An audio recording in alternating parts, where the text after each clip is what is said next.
I'm going to say afternoon. There you go. All right. Good afternoon. Is it on? Going on? It is, yeah. Yep. Okay. All right. Good afternoon, ladies and gentlemen. You're here on Paul Capaldi's channel with Erekose and Paul, of course. And we're going to be talking a little bit about whatever. I think here it's going to be a potluck sort of conversation here. So and he'll be the Mad Scotsman will be driving it, so don't blame me, folks. Anyways, how's it going there, Paul? When have I ever blamed you? When you have it, it'd be easier to name the times when you have it. Anyways. I'm doing fine, and you're doing fine as well. So we've got a big event coming up in next weekend. Yes. The marathon. Is it next weekend. This coming Saturday, 20th. Yeah, no, not this coming one, but the following. No. Next, that's what I said. Next again weekend. Right. Yeah. So in 2 Saturdays, folks. 2 Saturdays. Yes. Well, actually, it starts on Friday night. Sorry. Well, that's my Saturday. So, anyways, that's what we're doing there. So that's when that's going to start. Mamathon, folks. Check that out. In fact, let me just do a little screen share here real quick, and we'll play you guys the new promo. Let me get it pulled up. Where's that? There it is.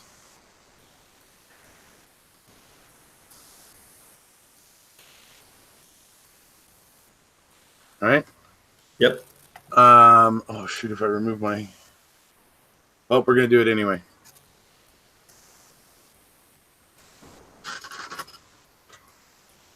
Can you still hear me? Yes. Yep. And I can hear you. Great. Here, this will work then. Good.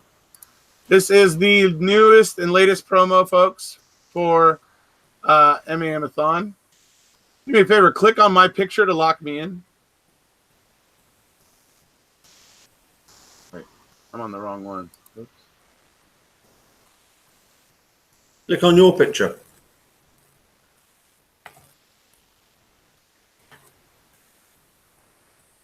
There it is. All right.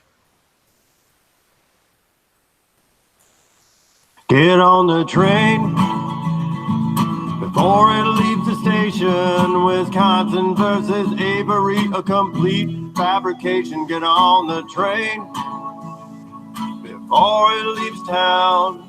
The truth train coming, gonna run them down.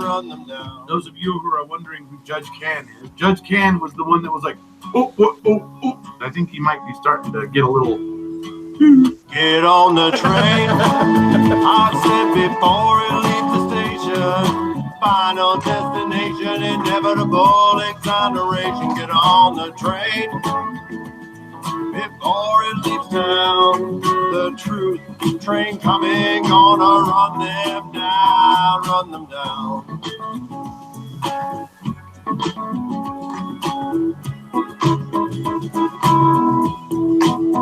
Get on the train.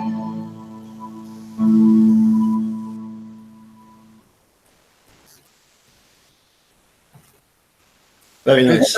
Very nice. Your channel, because you're not monetized, and because Falcon keeps using the studio versions of Stacy's songs, he's making us get nailed every time we upload his promos. Yeah. But, at least you don't have that problem over here. I don't like that. You know me, dude. I like it nice and simple, nice and straightforward. I'm not good when it comes to complicated. I'm too old for that. No. Did you guys see it? Okay, good. They all saw it. Oh, yes, it was excellent. Yeah, really good. I was just making sure they saw it on YouTube. So yes, yeah. No. How long is it since we got back from Australia? About 3 weeks or what? 3 weeks and a day. Yeah. In fact, for you, 3 weeks and 3 days. Back. Because you arrived back on the. When are we going back? Before you left. Yeah. You were the proverbial Time Lord. Yeah, I got to leave Australia Monday morning. about 11:30, 11 o'clock, 11:30, whatever it was. And I arrived back on the West Coast of the United States at 6 a.m. in the morning. Well, 6:30 in the morning. So it was quite fun. I traveled back, about 6 hours, about 5 hours in time. So that was fun. Anyways, but just in time to go to work for the day. And a lot of people say, oh, that's messed up. And it's like, well, it actually kind of did work out, actually. My boss was right. Because I was busy working. I wasn't thinking about being tired and napping because I was just kind of doing, focused on what I was doing, which actually towards the end of the day became quite difficult. Yeah. I was having trouble like focusing on like a simple relay trigger and stuff like this, just trying to focus on it and everything at the end of the day. And I was just, my mind was like mud. I was like having severe difficulty. I fixed it and everything, but I was having some difficulty with it. But no, yeah, that day. But I stayed up all the way till that night, till my like normal bedtime here, and then I went to sleep. Then it was like I did wake up an hour later than I was supposed to the next day, and my boss was pretty pissed off at me because I was an hour late, and I was just like, dude, sorry. Look, I overslept an hour. I mean, you worked me all day yesterday when I was jet lagged, man. Come on, cut me some slack. And he cut me some slack. So, so that was, that's the way that went. But then after that, I was fine. I felt more bummed out about not being back there with my friends. Yeah. Than I did feel jet lag. What did Mark say? He felt mate lag. Yes. Right. Yeah. So, anyways, had a hell of a time in Australia. I know.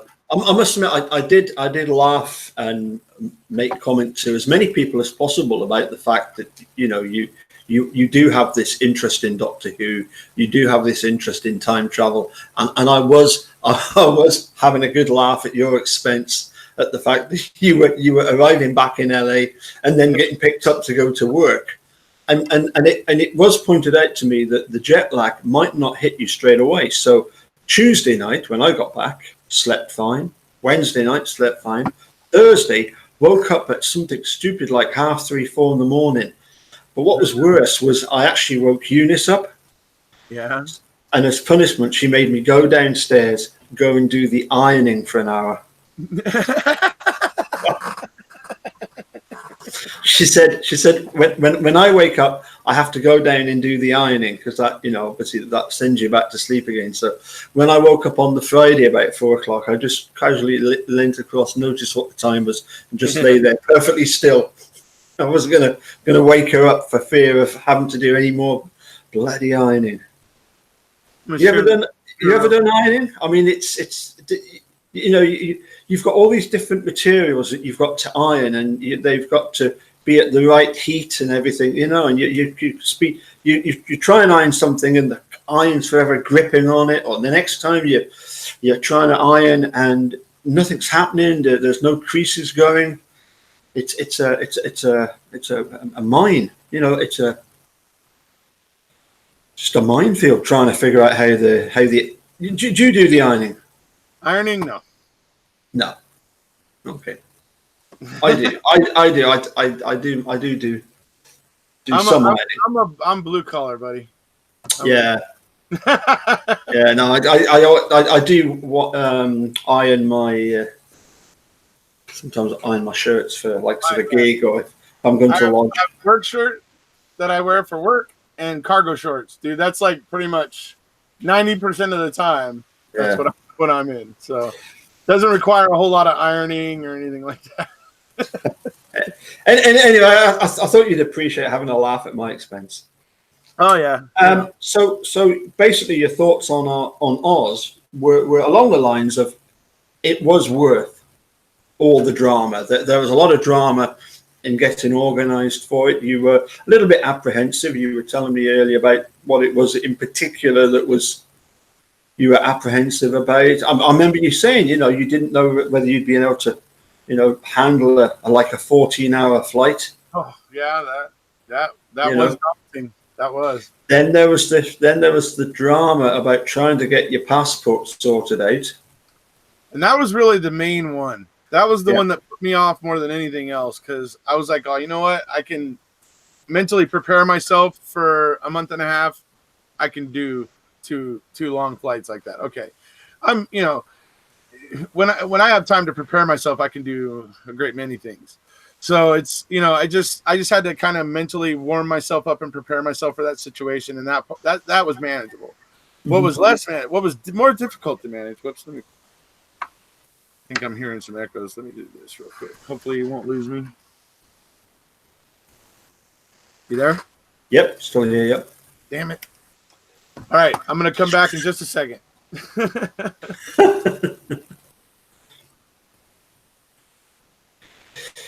So yes, basically, the dude, it was quite stressful. He had to get his passport sorted out. Okay.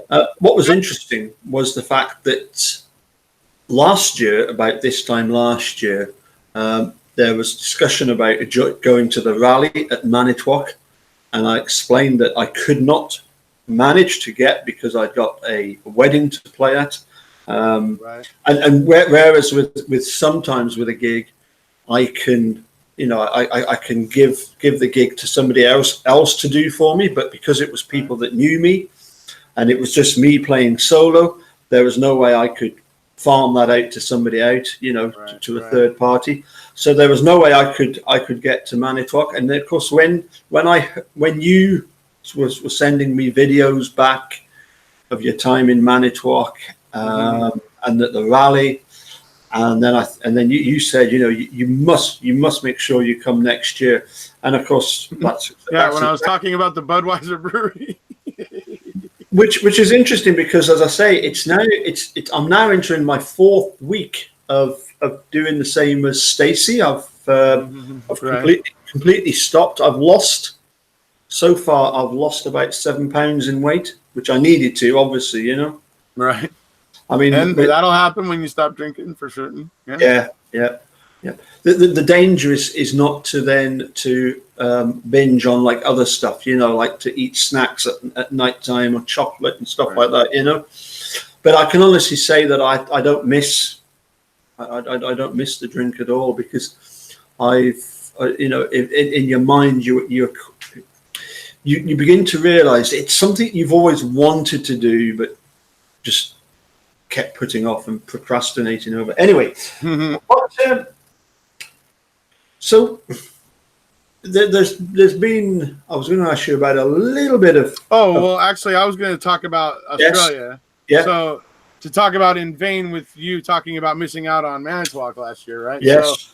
So when I was getting ready to go to Australia, there was obviously the 15-hour flight. Yes. Somewhat daunting, yes, both and each way. So it's like, so it's 2 flights, right? So, but I think I got over that fairly quickly. And the other problem was I had about 2 months from the moment that we all decided we wanted to do this, to go see Drizzt, Knight Rider, Rudolph, and all that. And so it was about 2 months. I did not have a passport. Didn't have one. Okay. So I started looking into the process. I figured out how I could go down to one of the federal buildings and I could expedite the process. I could, I figured out how to do everything I could to expedite it. But then they kept screwing up. Yep. I went down there and took them my paperwork. They forgot to keep my birth certificate and handed it back to me. Then send me a letter asking me for it. I overnight it to them. It takes them a week for them to get my birth certificate to meet up with my paperwork again. So by this time, when that day came, when my birth certificate met up with all my paperwork at the, whatever, that was literally it was like, it was about, let me see. It was on a Wednesday when all this stuff met up. I was calling. I literally had Thursday and Friday to get that passport because I was leaving on Monday. So I talked to them. Actually, what I did is I got it Monday morning eventually. I talked to them Thursday and Friday. They said, come down Monday morning, bring this paperwork, that paperwork, whatever, blah, blah, blah. Bring whatever you got, whatever you can, to, and everything. So I did. I brought down a bunch more paperwork, affidavits from family members, blah, blah, blah, all this crap, right, that they wanted. So I bring it down there. And this is on Monday morning. I'm leaving Monday night. and I'm down there at the passport office, and so they eventually issued it and whatever. But I'm like completely jammed up. I've already spent about $300, $300 to $400 on getting documents, paying the fees for the passport, and all this stuff, and like it's all just adding up a lot of money, you know. And I'm just like, oh my god! And then I got to pay for the really super expedited visa because I'm getting on by noon when I finally got the passport. I'm getting on a plane in like 7 hours. I need to not wait 3 days for a visa. I need it now, right? So I had to pay another, $50 or $60 for that, and oh my god! So it was like, it was taxing in that way, stressful. Was I going to get it in time? It was like that was the most stressful part. But I mean, honestly, looking at it, that was stressful. But man, the great time I had in Australia greatly outweighs that stress that I was going through to make it happen. It's just it kind of just fades in comparison, or it's just I hardly remember how much I hardly remember all that now, and remember more of the fond memories. Absolutely. It was funny because obviously I was we were in a sort of three-way discussion about the you and your passport drama. Are you going to make it? Are you not going to make it? And one sort of phrase that did crop up quite a bit about you having to go through the logistics of trying to get to Australia was the word comfort zone. It was taking you as a as somebody lives in California. I mean, that's somewhere where a lot of people aspire to go to, and there's me and Mark trying to take you from the comfort zone of California and put you in Australia. I mean, 200 years ago in Britain, we used to do that to our prisoners. We used to send them to Australia. Right. Yes, right. So it was very much a case of you having to come out of your comfort zone in order to do this trip. Mm-hmm. And really, that's what we're trying to say to people about the rally in June. It might be a case of you'll have to just take yourself out of your comfort zone, but it'll be worth it. It'll always be worth it. You in fact, for me, I would say that what was greater was it going along and seeing Dresden, Neiride, and Rudolph, even if I hadn't. Even if I hadn't seen them before, that wouldn't be the greatest memory. The best memory is that really forging. We had a good friendship before that, but the fact that we're making it even stronger, aren't with Mark and Stacey there, it was just absolutely brilliant, absolutely classic. I mean, I was only joking about wish you'd have got arrested at the football. I honestly. Hey, Travis is hoping I would get arrested in Madison. So there's something out there with people wishing I get arrested. It's just not like folks. I'm too law-abiding person. I just I just follow the rules because it's easier that way. People can't accuse you of wrongdoing when you're pretty much 99% of the time following the rules. Yeah. Somebody was asking what the T-shirt says. It's just Doctor Who. No, not yours, mine. That one? I'll show you. Big Lebowski. It's a Big Lebowski, folks. And Travis will like this one.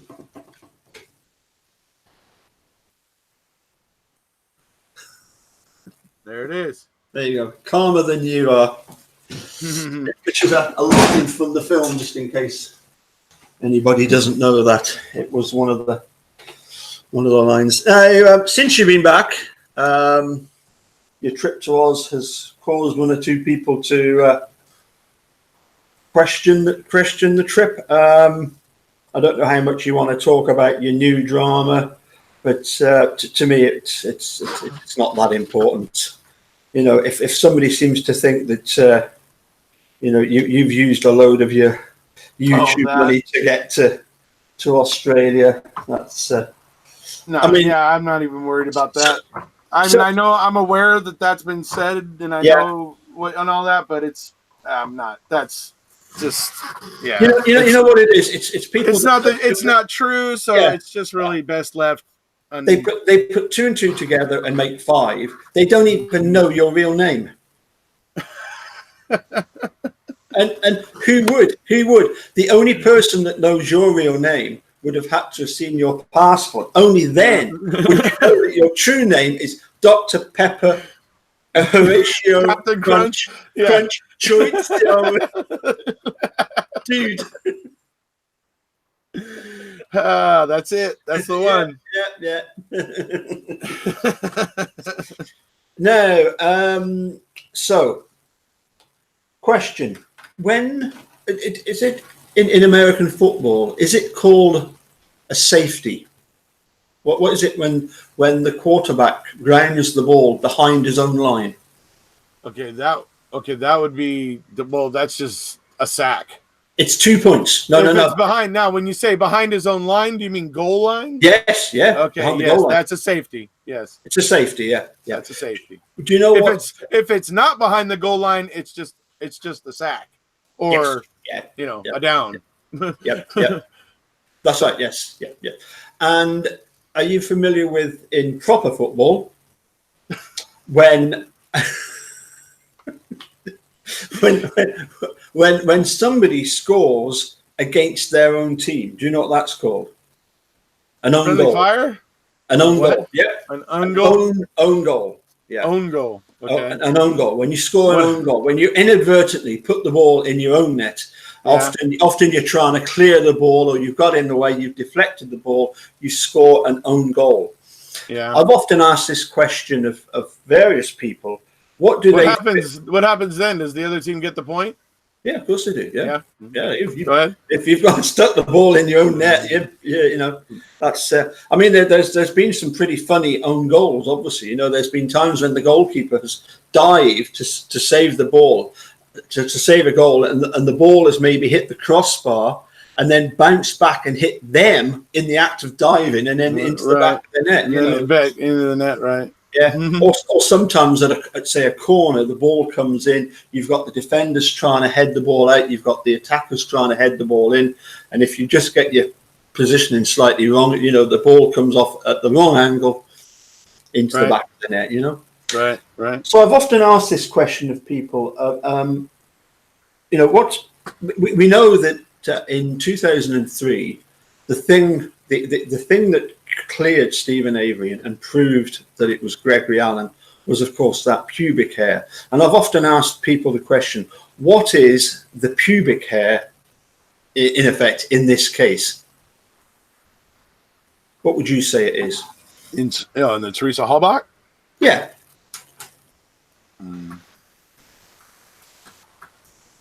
Because okay. None of it is. Let me start by saying none of it is yet. Not yet, anyway. It hasn't been determined to be. Yes. But if you're asking me what maybe has the best chance, I don't know. Some of the newly discovered evidence, things like Ryan being in possession of the day planner, that's pretty damn fucking odd. Damn odd there. Him having that day planner page. Well, if you remember the evidence on that Dassey computer, so yeah. But if you remember when when Kathleen Zellner first took on the case, that was back in January, wasn't it? She got on around about the end of January, as the January 2016. She was pretty quick off the mark, wasn't she? Was it that quick? Kathleen Zellner? Was it? I thought it was maybe March when she finally got involved. But it was early 2016. Yeah. And it wasn't till August that she presented her motion. And if you remember, there were people questioning whether she would have anything to present. In fact, that was one of the things that Michael Griesbach said to me, that could it be that she's just playing for time, hoping to garner some sort of support for her case, And I don't think so. No, I think anybody's wasting time here at the state. But go ahead. Well, yeah. I mean, we're here now. 3 years later, And what's happened in the case? It's grown and grown and grown. It's not done what the state would have liked it to do, for it to just go away. You know, it was popular for a couple of months. It'll calm down. It'll die down. Kathleen Zellner has really dug deep, really got her teeth into this case, hasn't she? I mean, we're now at the stage where we've got all this evidence that she's developed, whether it be through her experts. I mean, for me, the pubic hair in this case is the bullet. Mm-hmm. You know, well, for you, it's the bullet. Okay. Wood. I mean, that is a big one. For paint, and some sort of wax. You know, or you could say, you know, it's going to be the hood latch DNA. That's another good one. Yeah, but we're talking about own goals. How poetic will it be if not only did Fallon and Garn put Stephen Avery behind bars, but they are responsible for letting him back out again? Right, on this violation of statute, and Norm Gahn being the one that wrote the damn statute. You know, and I've mentioned that to a few people. I've said, well, what, you know, they said, what's the latest in the case? I said, well, what was supposed to happen was that all of the evidence, you know, sort of biological evidence, stuff that belongs, you know, stuff like DNA of Stevens, of various bits, that should all be maintained. But right.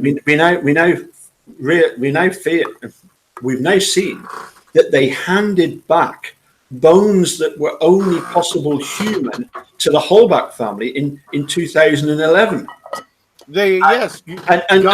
Gahn and Fallon argue. Gahn and Fallon's argument is that they reawakened the Holbach family grief in 2011 to give them animal bones. That's exactly correct. So it's against state law. And I bet the state is saying, oh, well, which wise Wally made that law up? Oh, yes, Norm Gahn. Yeah. You see what I mean about the own goal? It just keeps circling back on him, doesn't it? Yeah. I can't help thinking that is the thing it's going to be poetic justice. I can see it being like that it's actually themselves shooting themselves in the foot that's gonna let Steve out. Yeah, because I mean, what appetite have they got for this evidentiary hearing? What type of evidence has who got? No. I'm saying, what appetite have the state got for an evidentiary hearing? None, zero. Avoid at all cost. A trial. Can you imagine? When I say all cost, I mean all cost, folks. They just made the argument that they only gave the Holbach animal bones, so all costs. So they're trying desperately to get out of this. They've had 3 years of thinking, MAM, yeah, okay. It made us look bad for a few months, but it'll die down. And it hasn't. Do you think now that maybe what the state are trying to do through the likes of this latest thing with this Lynn Hartman? I mean, I read it. It was total garbage. I mean, it's what's really annoying, of course, is that she's not going to get up in a court of law and be able to present that as evidence what she's heard, is she? Mm. She's, for one thing, she's the ex-fiance. I mean, you know, I can assure you from having been married before, you know, when you're dealing with exes, you know, we're meant to be grown adults, but we can at times be a bit, you know, petty, yes. But I simply don't believe any of what Lynn Hartman said to the Sun. But the Sun newspaper is one of these. They like a sensational story. They like that kind of story. You know, it doesn't matter how much truth is in it. The fact that she's said it and she was, you know, the fiancée of Stephen Avery. Well, that makes an interesting story, doesn't it? You know. Yeah. But I can't. Some of the things that stuck out to me personally were like, she says like first of all, she was married to a law enforcement officer. Yeah. was going through divorce, which actually never ended up really finalizing because she's now back with that guy. But anyway, so she's running away from this guy, right? And she runs towards Stephen Avery. Okay. In the article, she says that she wasn't attracted to Stephen. The first time she saw him, she brings up when she was on Dr. Phil, and she said he looked like the cutest little teddy bear she'd ever seen, right? Yeah. But then in this article, she's talking about, well, that wasn't really true. That was just me trying to think of something nice to say. When I first saw him, I thought he looks like a teddy, and I didn't mean it in a nice way. And it's like, wait, you ran away from the law enforcement officer in Nevada, ran all the way to Wisconsin to meet a prisoner who you'd seen many times in a documentary and knew exactly pretty much what he looked like anyway. And yet when you get there, you're somehow surprised that he looks like himself. Like, that to me is like, that to me right there just made me go, yeah, Lynn, I don't believe a word you say.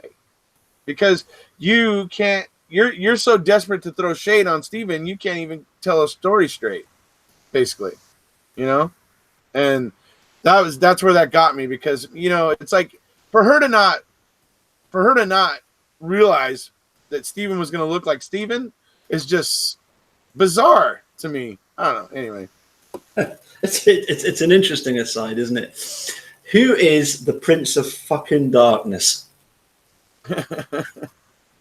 You know, have you heard that term before? The devil, yeah. No.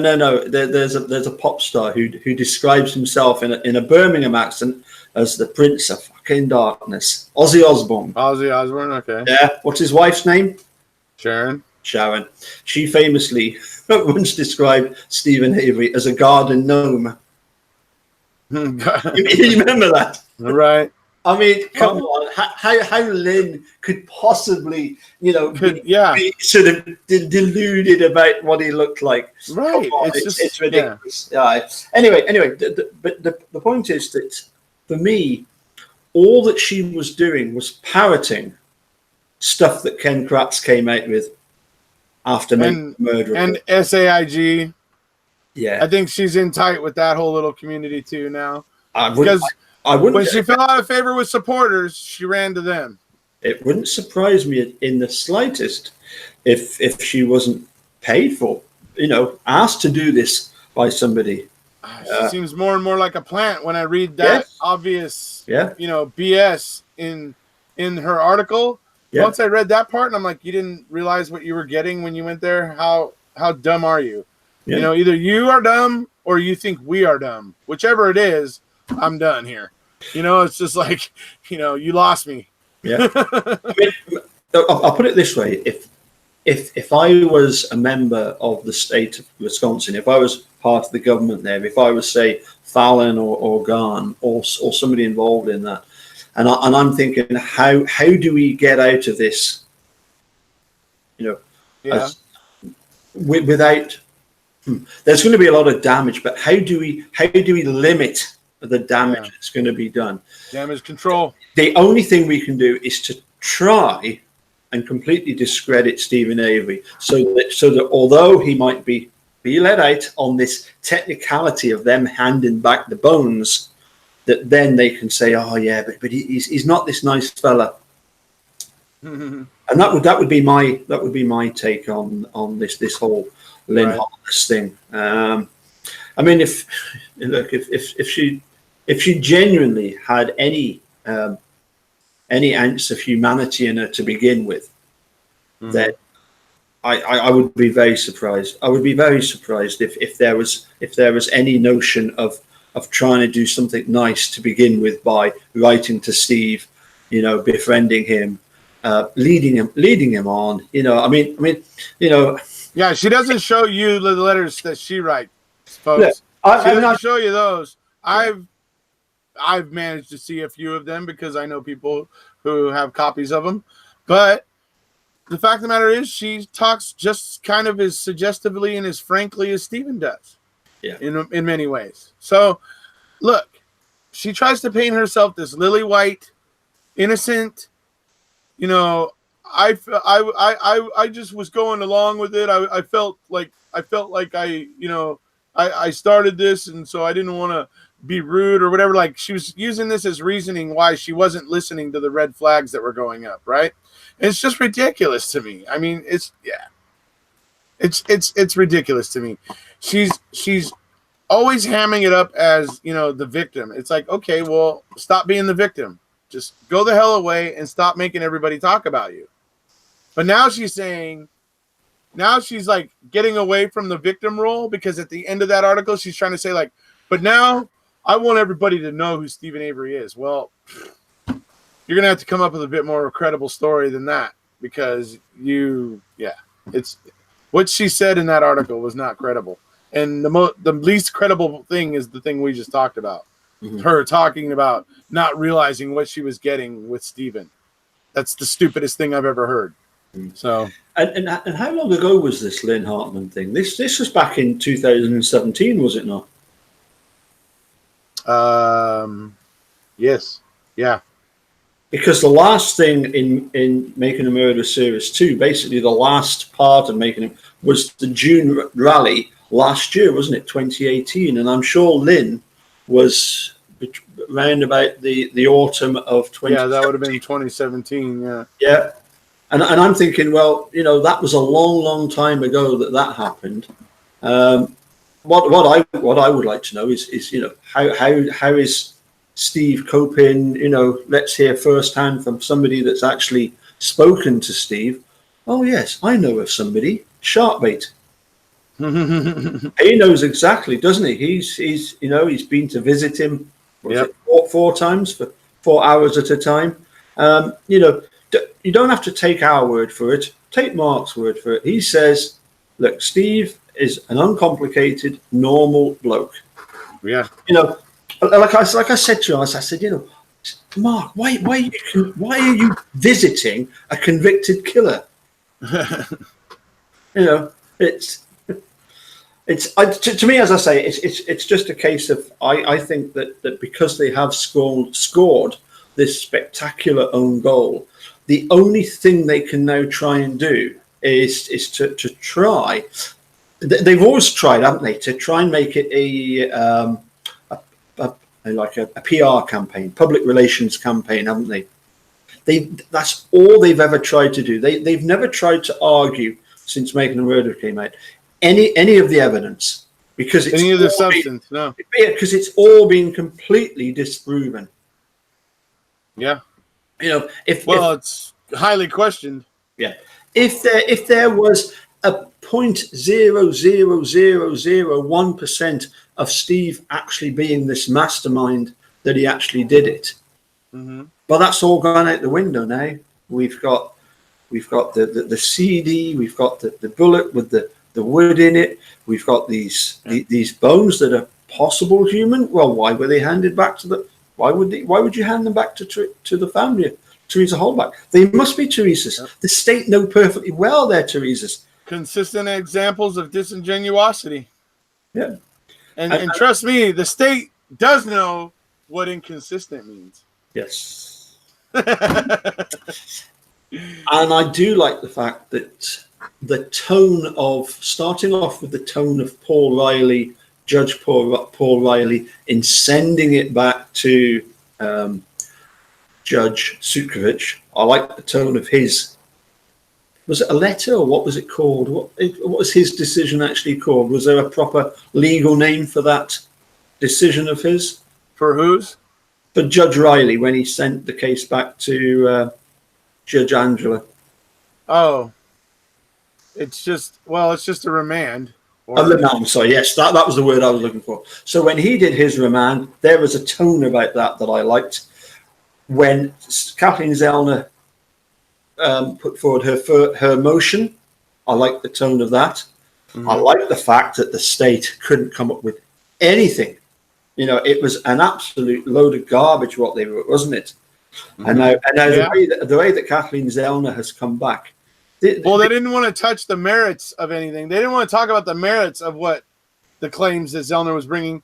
They just wanted to argue procedure, and that that Stephen and Zellner were procedurally barred from talking about any of these things, and that is what they were sticking to. And they made a few comments that one that stuck out to the judge in particular, which was Stephen could drop his current appeal and pursue the testing of these bones, blah blah blah blah blah. And the appeals court in their remand order was like, and then the state goes and says that the defendant should drop his current appeal and all the issues and all the things tied to it in order to, it's like even they're looking at it going, what the hell are you guys talking about? Put down the crack pipe, Wisconsin. Put it down. That's what they're, that was out, so. Yeah. They really are. They're not used, are they? They are not used to having things go against them. Yeah, I would say that's definitely true. They are, as you once referred to the lawyer, the district attorney in the Scott Davis. She just floated the conviction over the bar. It was Sheila Ross, folks. That's right. And then you're on about the state with their Hail Mary of going for the Seventh Circuit en banc decision. All these people, they're used to not losing. They're used to having everything going their way. Yeah. And now for the state to find out things aren't going their way, I bet they're really rattled. I bet they are running around with their knickers in a right twist. Yeah. Well, we know they are. Mark Williams in particular. Accidentally calls out. That's one of the best bits right there, dude. Seriously. So anyway, when are we going back to Australia? I don't know. I want to go back sooner than later, but I really plan to make it over to Scotland, UK in 2020. So I think so. I think. But maybe, I don't know. Maybe things will pick up with YouTube by then. Maybe I'll just have more income, and maybe I can do both next year. Maybe. Yeah. We'll have to play it by ear. Yeah, but it was fun though. I'd love to go back. It was just great. So much fun. No, I'd love to go. I'd love to go and spend a week just hanging out on Hod's ranch, dude. Seriously, he has so much beautiful property. I'd just like to take like a nice folding lounge chair or something. Go like out in the middle of a field for a little while and just read or listen to some music or something. I mean, it's great, and I mean, the serenity on his little ranch there is awesome. I could seriously, I could just lose a week there alone. But anyway, you've just reminded me of something that we forgot to mention, and that was that. Can you remember when we left his place on the Thursday morning, how he was stressing to us, now make sure you've got everything because we won't be coming back here.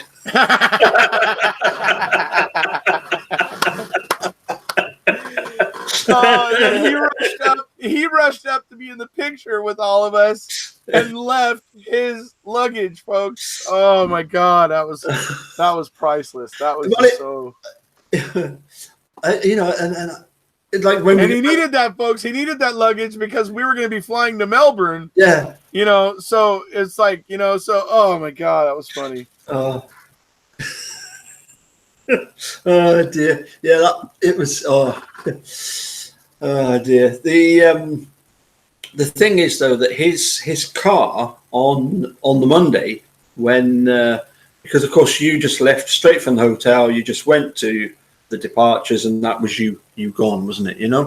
Right. In fact, you had to sort of you have to be there sort of 2 hours or around about that. So you had to go into the departure area. You left like a couple of hours, and we had a bite to eat, and then we went off back into Sydney to have a look around some of the bits. And his car developed a bit of an issue where it lost power, and then he just pulled over, switched it back on again, and it was fine. But apparently it did need a new pump. But also, apparently, he was telling me that it also needed a new warning light, a seatbelt warning light. He said it had been overworked. Oh, God, shut the hell up.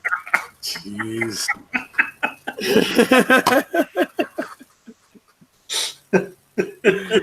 Yeah, whatever. Yeah.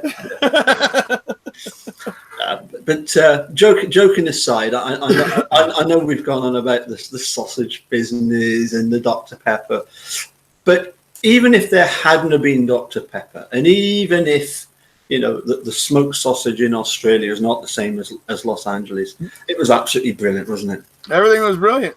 Literally, those are the only two things. I mean, I still found some Dr. Pepper, and I wasn't really bumming on that. I really, I could at least find a Coke or I could find a Sprite. I was being able to find, something that was, good. I even sometimes was just getting water because that's what I do sometimes. So, I mean, so it's just, I was fine on the drinks. The thing about the smoked sausage, I was just really bummed. I mean, we were walking into that really cool pizza restaurant and going up that really kind of janky staircase to get up to the second floor. And it was just, there was an ambiance. And then that pizza got there and it was like not pepperoni. I was just like, oh, what the hell is that? And as soon as I bit into it, I was like, oh, there's that taste. I know what that is because I hate it so much. So that's just, it kind of bummed me out on that experience in that particular restaurant. But, as far as Australia as a whole, it was a blast. Yeah. Well, that was on the Friday night after the show. Sydney Opera House, yeah. And of course, on the Sunday morning, you then had another smoked sausage, which you didn't like. Well, I ordered chorizo. I ended up eating it. Yeah, you ate it. I ordered chorizo, and when I got it, it tasted exactly like a Hillshire Farms summer sausage that I would get here. Basically, I was just like, no, that's not what I was expecting. So I was kind of bummed, but it was like, but everything else on that plate was brilliant. I mean, I was even the avocado, the eggs, the toast. It was sourdough toast. It was just everything. It was all brilliant. The sausage just didn't make the cut, but everything else on that plate was brilliant.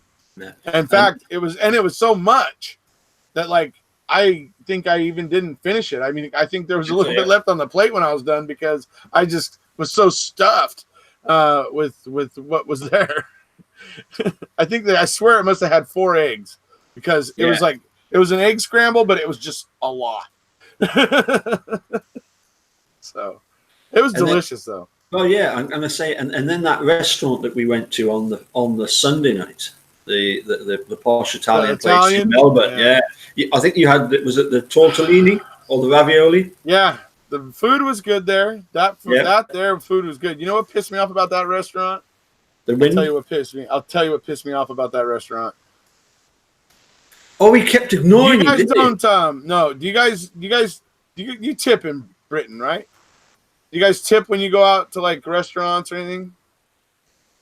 Yeah, you sometimes. It depends. If you're paying by card, it's not so easy to leave a tip, is it? But yes, if I'm paying by cash, I'll normally just if it's say 55 quid, you hand over 60. Keep the change, sort of thing. Well, here in America, it's pretty much customary, kind of.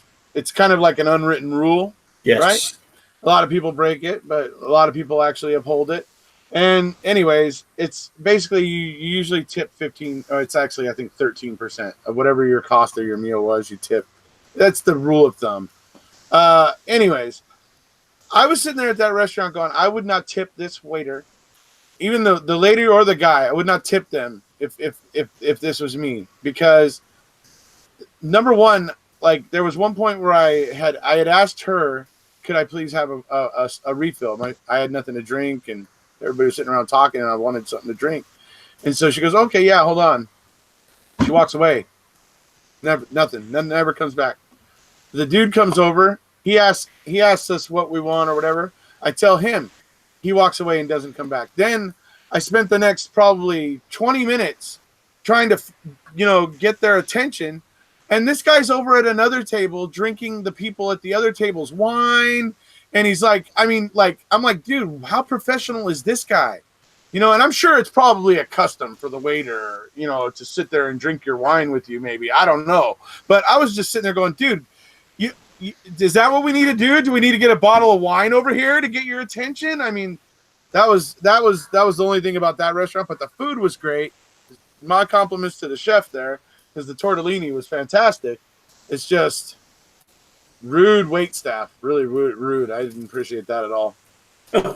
If you remember, I had the spaghetti seafood, but there was the lady at that table that fell, that was absolutely paralytic. Right. So you wonder what's going on there. Oh dear. Yeah, she was pretty hammered. Right. Anyway, so what have you got on for the rest of the evening? Are you doing a video yourself? After this, we're gonna do something on Doctor Who channel. We're gonna talk about Doctor Who. Doctor Who. Doctor Who. Doctor Who. Yep. Yeah. Is he still going? Is he still going? Oh, I wouldn't know. I haven't watched the most recent season. Well, the latest Doctor Who is female. I know. Did you know that? I know that. Yeah. That's why I said. That's why I said that the new people running Doctor Who are idiots. Well, you know? did you know that obviously all of the other Doctor Who are... We want RTD, RTD, RTD. Anyways. What? Russell T Davies. Oh, okay. So all of the Doctor Who episodes are normally half hour, but when they had this new Doctor, the female Doctor, it was the first episode was an hour. Do you know why it was an hour? They're always an hour. No, not. A lot of them to begin with were just half an hour, weren't they? Half-hour episodes. Oh, back in back in like Hartnell and shit. Oh, okay, yeah. Like Hartnell, Troughton, Pertwee. Yep. Yeah. Yes. You remember Troutman, do you? I know them all, dude. I had a friend who introduced me to Doctor Who. He had pretty much everything there was on VHS. I've seen it all, pretty much. Right. Now, do I remember every bit of every tape? Probably not, but I know a lot of the main themes that run through Doctor Who from its beginning to now. Apparently, the first episode with the new Doctor being a female took a lot longer to film because it took a lot longer to park the TARDIS. No, okay. Right on. So I've immediately pissed off a load of female viewers there. That's you, buddy. All you. Now, I must admit, I did used to watch Doctor Who when it was John Pertwee. John Pertwee. Hold on, sorry. Just let me say one thing. Fenn, yeah. I don't have an issue with necessarily the actress that plays the Doctor. I'm sure she's brilliant as a Time Lord. My issue is with the continuity of the Doctor Who. I'm not sure about that. Alexa, shut up. I'm not sure. My bone to pick is the continuity of the Doctor Who timeline and how they basically have gone and told everybody a lie and said that Time Lords do this when there is absolutely zero evidence of it. Anyways, I will go through this argument in complete detail on my channel in a little while. So, right. Like I said, though, nothing against the actress or anything like that. I just feel that what they've done is bastardize the Doctor Who in the name of a gimmick. To do something gimmicky, they've really essentially bastardized Doctor Who. So that's my problem with it. Yeah. Well, I keep saying to you, hey, dude, you're the dude. Calm down.